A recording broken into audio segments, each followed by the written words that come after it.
Hola, en este vídeo os voy a explicar la práctica número 7, cinética de saponificación por conductimetría. El objetivo de esta práctica es obtener una serie de parámetros cinéticos de una reacción, la reacción de saponificación, mediante la técnica de conductimetría.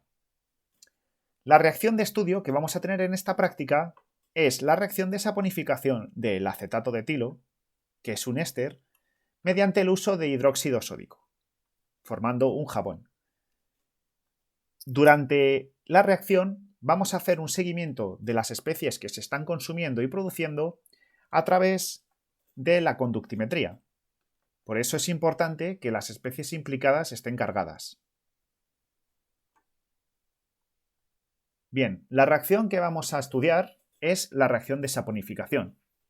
Esta reacción de saponificación siempre consta de los mismos componentes. Un éster, bueno, aquí os pongo la reacción general. Grasa o aceite es igual, son ésteres, es decir, veis aquí este componente y aquí sigue un radical, una cadena, ¿de acuerdo? Ácido carboxílico con el oxígeno, un éster. Este éster es el que vamos a utilizar nosotros en la práctica, es muy sencillo. Se le añade hidróxido sódico, ¿vale? Y forma un jabón y un alcohol. Jabón, alcohol, jabón, alcohol, alcohol, glicerina en este caso. Esta es la reacción básica y esta es la que vamos a utilizar nosotros. Aunque en el guión no pone los contraiones, está claro que al usarse hidróxido sódico, este sodio va a estar aquí y este sodio aquí también. Pero en esta ecuación los podemos omitir de los dos lados y nos da exactamente lo mismo. Bien, esta ecuación, que es la de partida, es de la que queremos estudiar su cinética, es decir, cómo de rápido transcurre. La rapidez de una reacción química viene descrita por la ecuación que tenéis aquí, esta ecuación de velocidad, en la que nos dice que la velocidad es igual al consumo del éster a lo largo del tiempo, que puede ser a su vez descrito por una constante cinética multiplicando las concentraciones de los reactivos. Esta cinética o esta ecuación, esta reacción química que tenemos aquí viene descrita por una cinética global de segundo orden, dada por esta ecuación. Esto ya se sabe y esto nos lo da el propio guión, nosotros no lo tenemos que saber, lo cual es bastante bueno porque nos hace todo mucho más directo.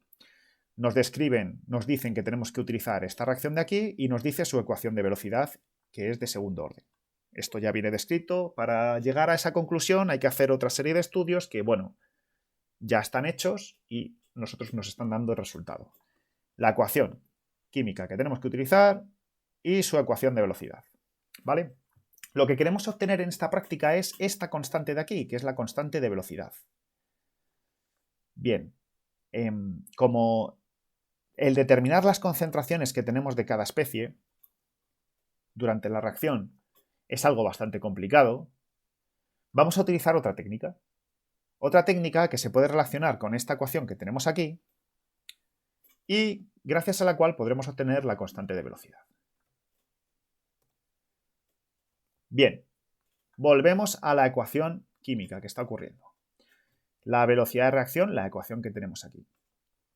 Y ya ahora yo os he representado el hidroxilo y este anión orgánico, que es el del producto de reacción, el que tiene el jabón. El hidroxilo es muy pequeño, el del jabón es muchísimo más grande y ambos están cargados. Como sabemos que se está produciendo, que tenemos entre los reactivos una especie cargada, aniónica, pequeña, y entre los productos tenemos una especie cargada aniónica muchísimo más grande, podemos utilizar una técnica llamada conductimetría para ver cómo está transcurriendo nuestra reacción. Es lo que os pone en el guión. Esta técnica, la conductimetría, se basa en o está relacionada con la movilidad iónica. Es decir, si yo cojo y tengo un vaso de reacción y mido la conductividad, esta será mayor cuanto más se muevan los iones implicados en ella, es decir, cuanto más pequeños sean. En este caso, como tenemos una mezcla de dos aniones de diferentes tamaños y por tanto diferentes movilidades, Cada vez que tengamos mayor cantidad del jabón, más baja va a resultar la conductividad que midamos en nuestro bote. Cabe señalar que la conductividad se mide en las unidades que aparecen en el guión, que son siemens por centímetro a la menos 1. Nos lo dará el aparato. Bien, entonces, ¿qué es lo que pasará con la conductimetría o qué pasará en nuestro vaso de reacción y cómo estará la conductimetría involucrada? La conductividad involucrada. Pues nosotros inicialmente tenemos el éster, que no está cargado, y tenemos el hidroxilo, nuestro vaso con hidroxilo y éster. Medimos, dado que la conductividad va a depender de la movilidad, aquí saldrá muy alta porque los hidroxilos tienen una conductividad alta, porque tienen mucha movilidad iónica, y según va transcurriendo la reacción, se nos va formando jabón, la conductividad bajará, y al final de la reacción todo será jabón, y la conductividad estará mucho más baja que al inicio. ¿De acuerdo? Es muy sencillo el fundamento teórico. Esto descrito en función del tiempo, la conductividad se pone con este símbolo, sigma, en el tiempo. Si yo mido, pues voy a tener una conductividad que al principio sea básicamente la de los hidroxilos, bajará porque se me está formando el jabón y llegará un momento en el que solo tenga jabón. Muy sencillo, ¿verdad? Esta conductividad es una función del tiempo y es una conductividad que yo voy a poder medir. Voy a introducir en mi mezcla de reacción una sonda que me va a dar un número a diferentes tiempos y yo puedo ver cómo esa conductividad va evolucionando según avanza el tiempo.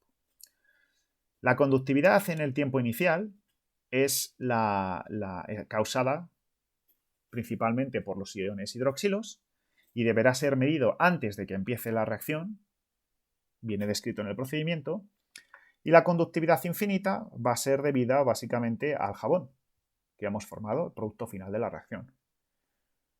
Estas sigmas con los subíndices os las tengo que describir porque son parámetros que vamos a utilizar en unas ecuaciones que vamos a necesitar.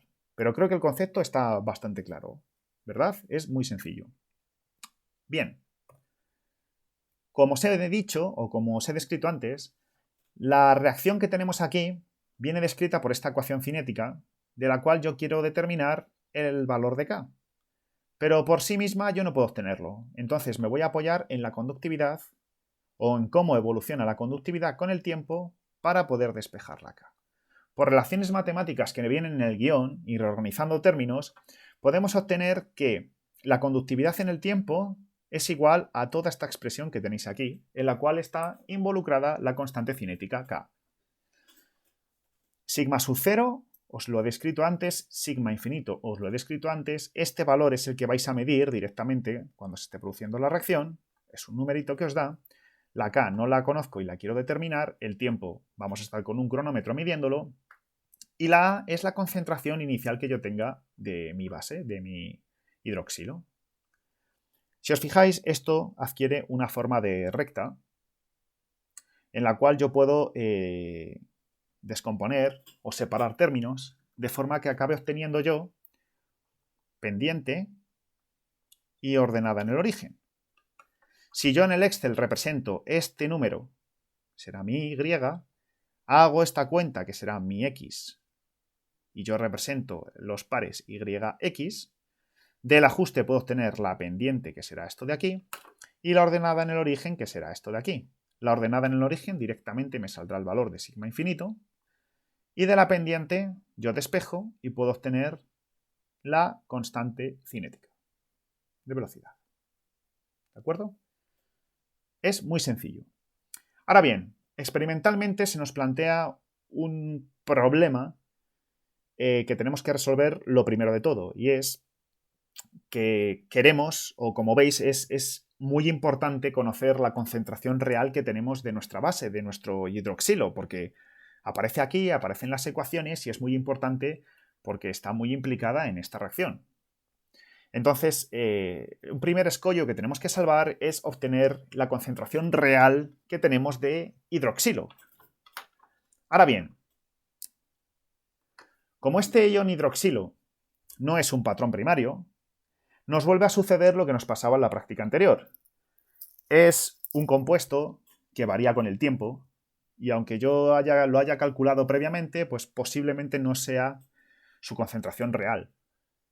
Por eso mismo, yo tengo que realizar una valoración con eftalato, de forma que yo lo utilice para valorar la sosa, mediante esta reacción de aquí, y pueda obtener la concentración real que tengo de sosa utilizando las ecuaciones que veis aquí. Entonces, lo primero que yo tengo que hacer en esta práctica experimental, antes de meterme con la cinética de la reacción o con hacer reaccionar nada, es, dado que voy a utilizar el la sosa como reactivo, saber cuál es su concentración real. Y para ello tengo que valorarla previamente. Entonces, lo primero que tendré que hacer es el valorante, que es el eftalato ácido de potasio, pues tendré que crearlo con los valores que ponen aquí, ¿de acuerdo? Calculamos su concentración exacta, como os vengo diciendo en el laboratorio, y luego lo vamos a utilizar para valorar. Es decir, va a ser, la sosa es lo que utilicemos para valorar, es lo que va en la bureta, y sobre el eftalato que estará en el Erlenmeyer echaremos la sosa, que la sosa va a tener esta concentración aproximada. Dejamos que caiga. Bueno, en el Erlenmeyer metemos lo que pone aquí, añadimos el indicador fenoftaleína, ya sabéis para qué, para que la reacción, bueno, pues que nos dé una coloración cuando lleguemos al final de la valoración, etcétera, etcétera, y vamos gota a gota. De nuevo, aquí nos dice que repitamos 3 veces, bueno, tendremos que ver cómo lo hacemos, pero lo que yo quiero obtener al final es el volumen final que yo he echado de sosa